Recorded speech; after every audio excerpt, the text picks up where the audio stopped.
let's welcome our guest. I am very excited to welcome Cuica Montoya. Cuica, welcome. Cuica, for those of you who don't know, she is the Safe Outdoor Space Program Director at Colorado Village Collaborative. And I've had the opportunity to work alongside Cuica and just see the amazing human and she is, and amazing work she does. Cuica, I should just say this to you. Hi, welcome. And Thank you we'll for Welcome, inviting Cuica. me. So I'll just go into the little bit about like how I got to where I'm at. I'll try to tell my story and hit on the points that I've been able to identify throughout my healing journey. So right now I identify as a person in long-term recovery from homelessness, mental health challenges, substance misuse challenges, and recovery from the criminal justice system. So I've been I'll have 8 years in July from all of that. So I'm really excited. Longest I've ever really just been me authentically.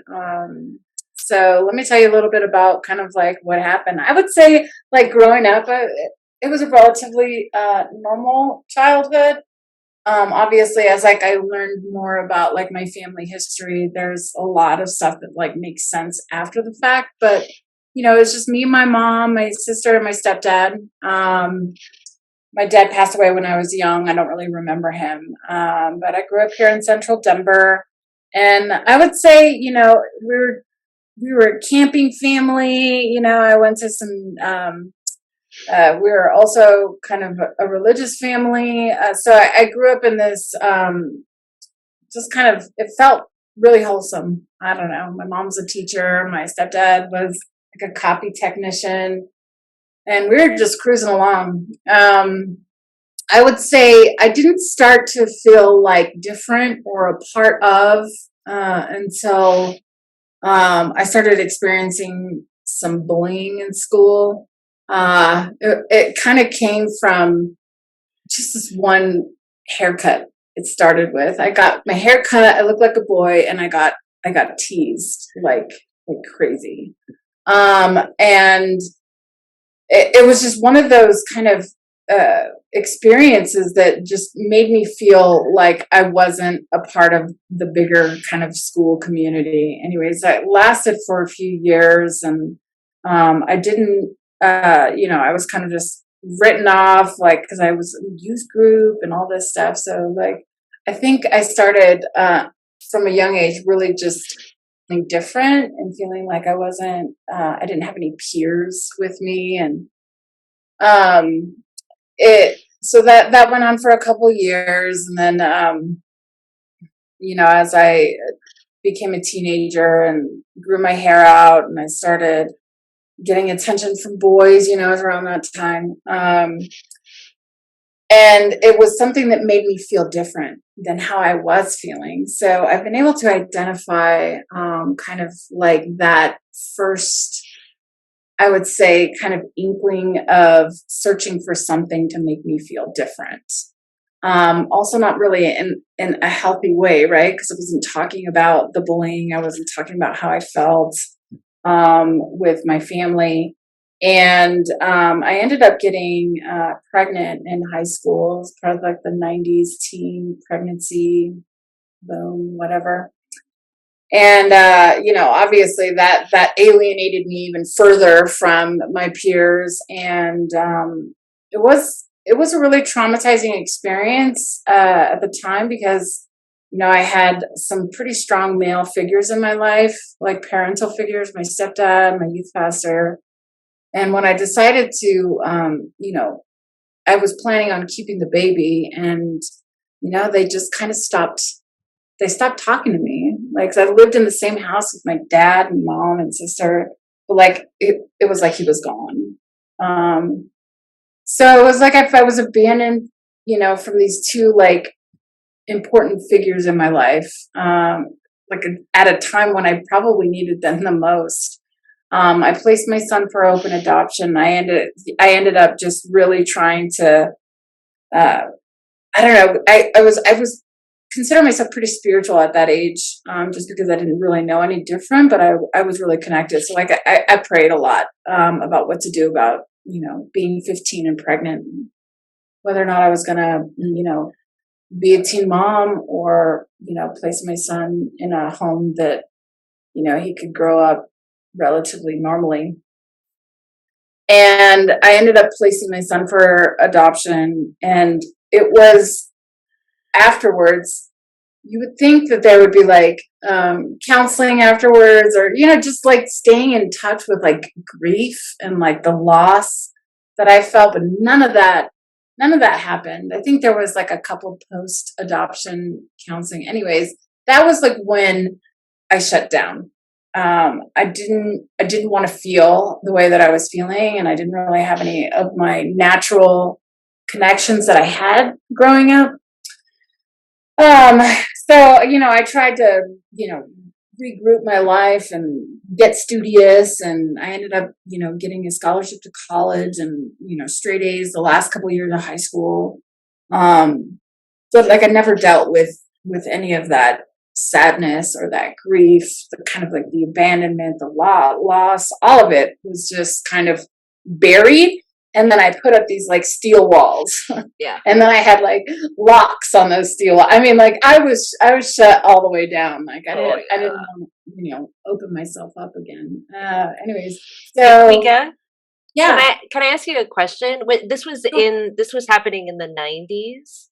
Is yep. that I okay? graduated high school in 1997. In 97. Okay. I was kind of getting an idea of what kind of the social, the societal kind of climate was around you, around Uh, expressing grief and it any of that, which it was like no in the Yeah, 90s. no, it wasn't. And it was during like right before or right around that time. My mom also was having some challenges with her mental health, and I also witnessed quite a bit of stigmatizing, really crappy behavior from her friends during that time. So, like, what I saw was like reaching out for help, and talking about things made people like judge you. So like that's the kind of where a lot of my internalized self stigma about seeking mental health care,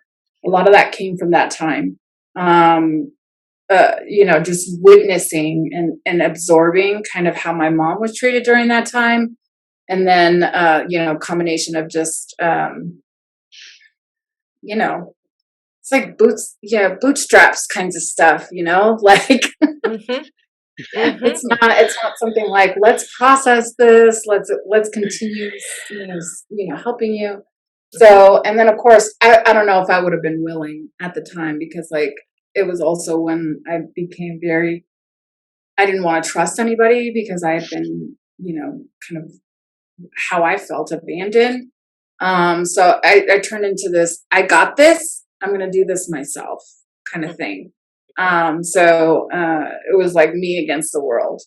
I ended up getting a scholarship to college. I did relatively okay. I also met alcohol for the first time.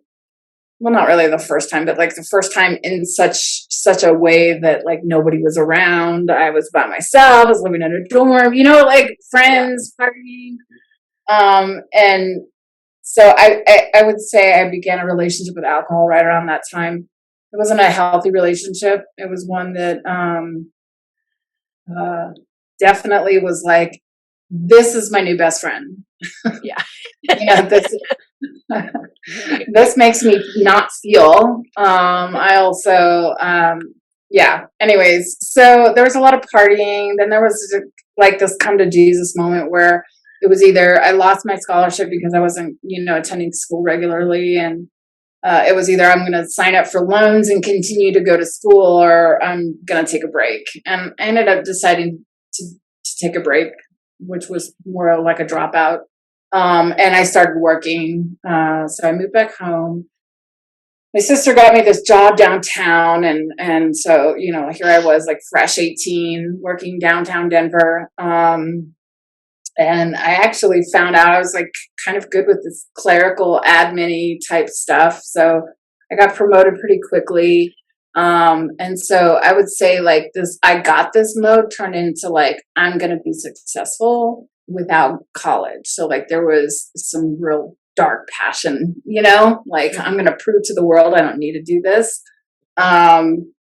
And I did pretty well on that track for a while. So I ended up leaving that job, but I got another job at a commercial real estate firm, and I was kind of like a low level admin, but I had the drive, I had the motivation, and I worked my way up. I was pretty successful. I ended up getting my real estate license, kind of created my own hybrid position at this, real estate firm, but it was also a place that kind of, I don't want to say it promoted partying, but it kind of did. I mean, we were commercial real estate, so we were schmoozing presidents and CEOs of big companies downtown. I mean, and I was working in an office full of men, and there was just bars and drinking and trips, and just an insane amount of money and partying. And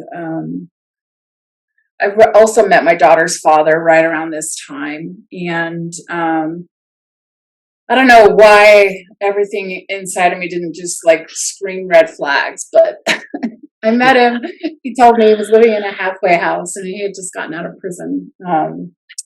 And we were just immediately like latched onto each other. I would say, yes, we did fall madly in love. And we were both like us against the world kind of thing, turned into this like, we both had something to prove to the world because we were both kind of like marked with, like these negative tisks or whatever. And, I would say we built kind of a life, not on really solid foundation, but like a really, beautiful life. We had a daughter, we bought a house, we were going to get married, didn't quite make it there.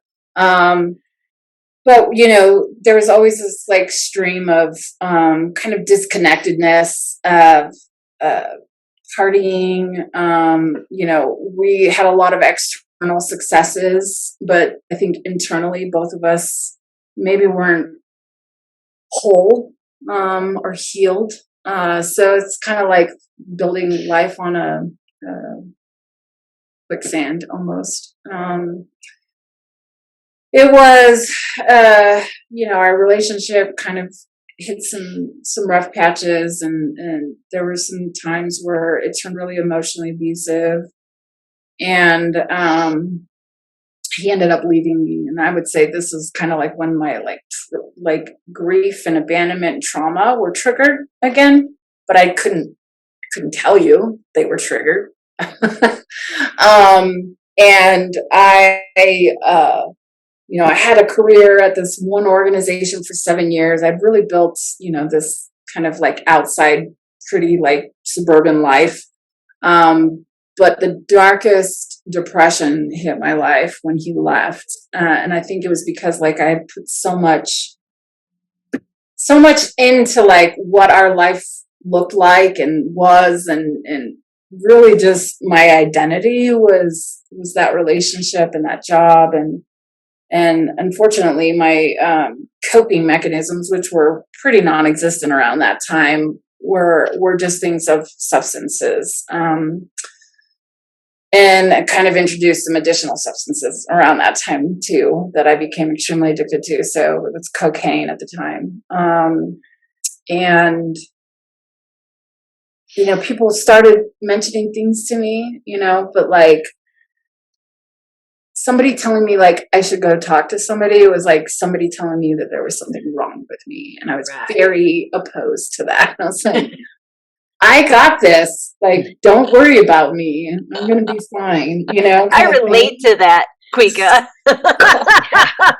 Right? I'm just like, I was offended anytime anybody said that. And it kind of like almost like firmed up my resolve to like not ever go to a therapist. I don't know. It was a really unhealthy kind of self-stigma I had against like seeking help. Even though like, at one point, like during this time, this is when like I had my like first fall down. I had 2 interventions done on me at the same day, not coordinated. Oh So my if that gives you kind of any idea of how hot mess I was, my work did, and then my family did. Same God. day, not coordinated at all. Wow. So, That's yeah, impressive in its own way.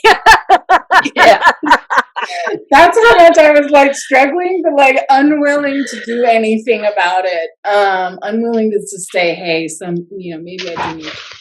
Um, So, like, to get people off my back, I agreed to like go on a few leaves for treatment. I told my family, okay, yes, I might have a problem with alcohol, but I didn't tell them about the cocaine. It was like I was willing to do a little bit, but not anything that I didn't want to do. Unfortunately, during that time, like I would say, ooh, seeking help at a hospital, we've come a long way with mental health and substance misuse. There's still a lot more work to do in our society, but I would say back then, I got pointed to some detox facility that's no longer around. It was called Arapahoe House, and ended up meeting somebody there, and of course, not really paying attention to all the grief and loss that I was experiencing. I did what I normally did, was jump right into something that made me feel different than what I was. And it was around this time that like I really fell all the way down. So like I ended up didn't finishing treatment. I got fired from my career. This is when I started losing my house, and other drugs got introduced to my life. And I also caught my first. It was like my second DUI, but it was like they found a bunch of drugs and stuff in my car, and so it was like DUI plus 3 felonies. And you know, my lawyer at the time told me, you should probably go to treatment. And I'm like, okay, I'll go to treatment for court. Not because like I needed to, but like Right. I'll do it to like manage this court stuff. I would say this is when I like woke up for the first time. And I was introduced to sobriety and like what recovery could look like for me. And I wish I could say, yes, that was when I got it all, but it wasn't. I'm Uh-huh. also a very stubborn person and go through my own little, I had a lot of, oh God, patterns of behavior. Some that I just weren't able to identify quite at that time. So it was over the next 4 years. I tried really hard. I'd do a year and then I relapsed, and I would, that first time I relapsed, I relapsed on a drug I had never done and overdosed and wound up in the hospital. And it was pretty intense. And I was like, I got scared right back into recovery. And then I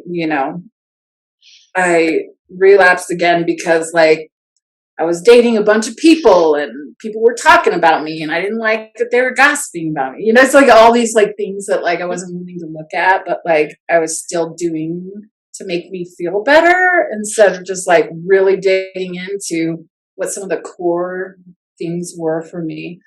After like the fourth attempt, I kind of just like gave up trying to be sober. So I just stopped going to like recovery meetings, and it was I had gotten another job. This time it was in residential real estate. So like there was another kind of fix. It was success in residential real estate this time. But I was really good at this stuff. But it also like, kind of hit the pause on just like I was getting what I needed from something else externally. Like that was like my MO, is like men, relationships, work, drugs. I mean, just pretty much anything other than like kind of healing what was the hole was there. Anyways, so it was right around this time that I was like, oh, I can drink. Oh, I can do pills. Oh, I can do this. And like I'm normal. I got this. It was that same repetitive thing. And I ended up getting back together with my daughter's father right around this time. And it was like a re-traumatization of the traumatization of him leaving me. And this time just sent me all the way down again. I started drinking really heavily, lost another job. And then, the drugs entered back into my life. And then when he found out I was doing other drugs, he kicked me out. And that's when my housing instability started. I bounced around for, I would say about 6 months on friends' couches, and my friends would be like, "Oh my gosh, she's a hot mess," because I was again. I was drowning myself, and then that's when the homelessness started. So I went from housing instability to homelessness, and then homelessness. I mean, if you can just imagine the darkest despair of a crisis, and like, oh my gosh, it was definitely something like I never thought I would. I couldn't tell you in a million years, like, oh yeah, Cuica's gonna experience homelessness. Like, I went from suburbs to streets, and like about everyone in between each of those, falling all the way down. Must And then on the be streets, scary. I don't like to go into any specific details, but experiences of abuse and sexual, physical, things you do to survive. Um, relationships that you get into or situations that are scary. So if you can imagine, like, I mean, that wasn't like daily, but it was over 3 years. There's quite a few experiences that you file away. I think my family around that time really, like, they didn't know what to do. They tried to help, but I think I was the first member of my immediate family that ever really struggled with what I was struggling with. Um, and it wasn't until, I got another criminal case again. And I was like 35 and in jail, and I couldn't bond out. I had bonded out so many times they put a no bond hold on me. So I was like kind of stuck and forced into sobriety, and it was there that some clarity came back into my life, and I was just like, what is going on? 35 years old, I'm in jail. I don't have a place to live. I wasn't in my daughter's life, I wasn't in my family's life, and that was when kind of it just like the fire started to do something different, because what I had done in my little bits before then, there was something missing. This is where I like ring the mental health bell. Oh my goodness.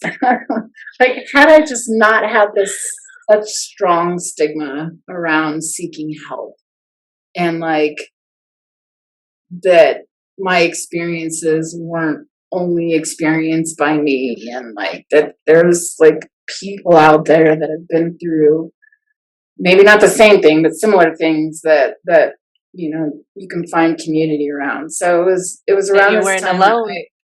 yeah, Yeah. it was. I was kind of forced when I got out of jail. My mom was like, you can only stay here for 2 weeks.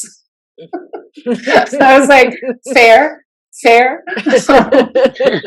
uh, and so like she helped me find this program, and it was through like the Colorado Coalition for the Homeless, and it was kind of like a dual diagnosis transitional living facility for chronically homeless people. And it was there that like I had my first kind of like I had like a social worker to talk to on a regular basis. I established healthcare, and I established mental health care, and I got diagnosed with some mental health major depressive disorder and generalized anxiety disorder, which I think are kind of symptoms of which now I've been diagnosed with PTSD, which makes so much sense that some of these things happened as symptoms of kind of this deeper thing that I've been experiencing probably since I was a young kid. So anyways, I went on this journey. I started seeking mental health care. I was doing recovery. I would say it took me about a year of healing, in that like full-time healing. Like I wasn't going to work. I was participating in like different groups. I was also doing some reentry work with, because I had been in jail, and just doing the things that I've never done before to take care of myself. I did relapse one more time, but it wasn't until I was able to like find those last two pieces to my puzzle, which was I get into relationships, or I used to get into relationships to like fill something in me, and grief. So somebody passed away. It was my aunt and a friend died around the same time, and then a relationship ended and I relapsed. And then it was after that relapse that I was like, these two patterns of behavior of like not grieving, also putting myself in situations where somebody's just going to end up leaving me because it's like not a healthy relationship. Right. And I focused on those last two pieces to my puzzle, like learning how to grieve. I had to learn how to grieve my son, the life that I had, the life that I thought I was going to have. I had to like grieve all these things, and grieving for me looked like just being able to talk about it, being able to sit with it and be okay that like some of these things weren't in my life anymore, make a commitment to like not getting into a relationship right away, and kind of like being on my healing journey. And I would say over that next, after my relapse was, this new resolve. It was like, I don't know, like a veil had lifted, and I could finally see more of my puzzle, and like really hone in on how to heal and what to do to like not repeat some of those patterns of behaviors that were a little bit more underlying. Like the drugs and alcohol, that one was pretty obvious. Like, this is something that you need to work on. Right. But it was those other like, lower behaviors or patterns that weren't uncovered until that like last relapse.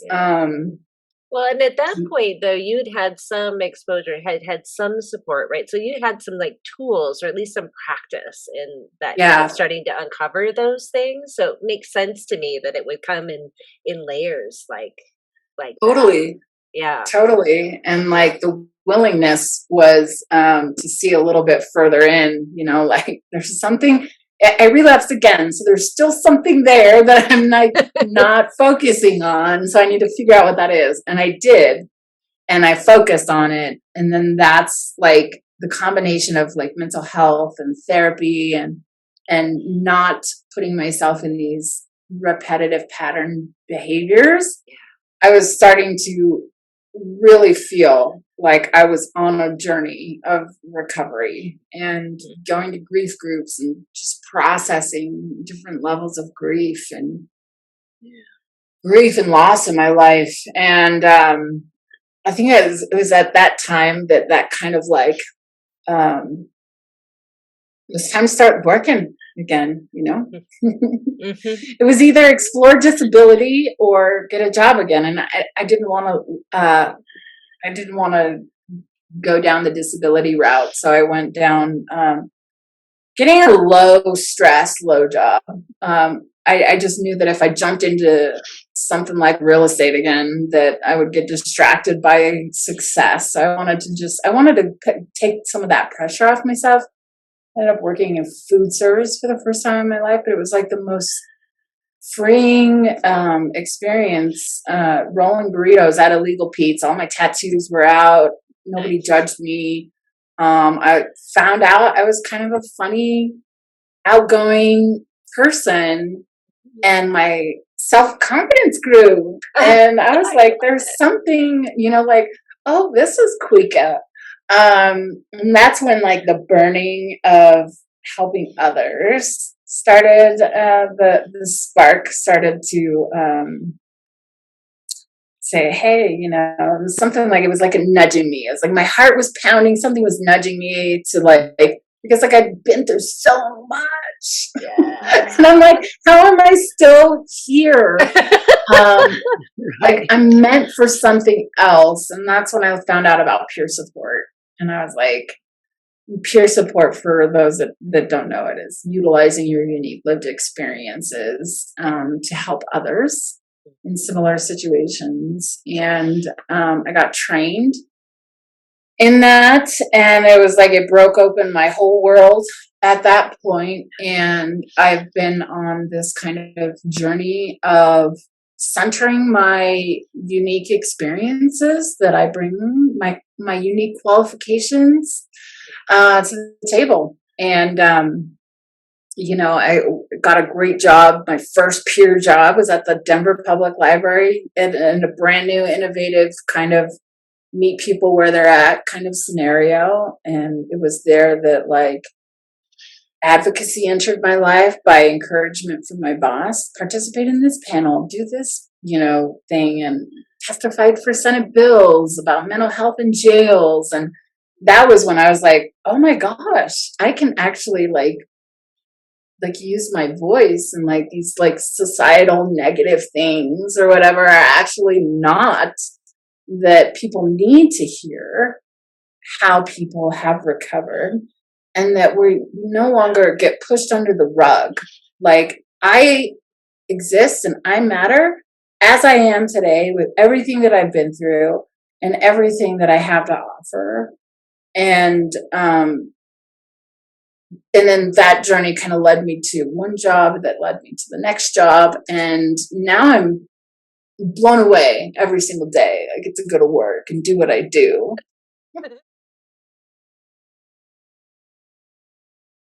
I would just say, for anybody that's journeying or healing or struggling, don't give up, and be gentle on yourself, and find your tribe.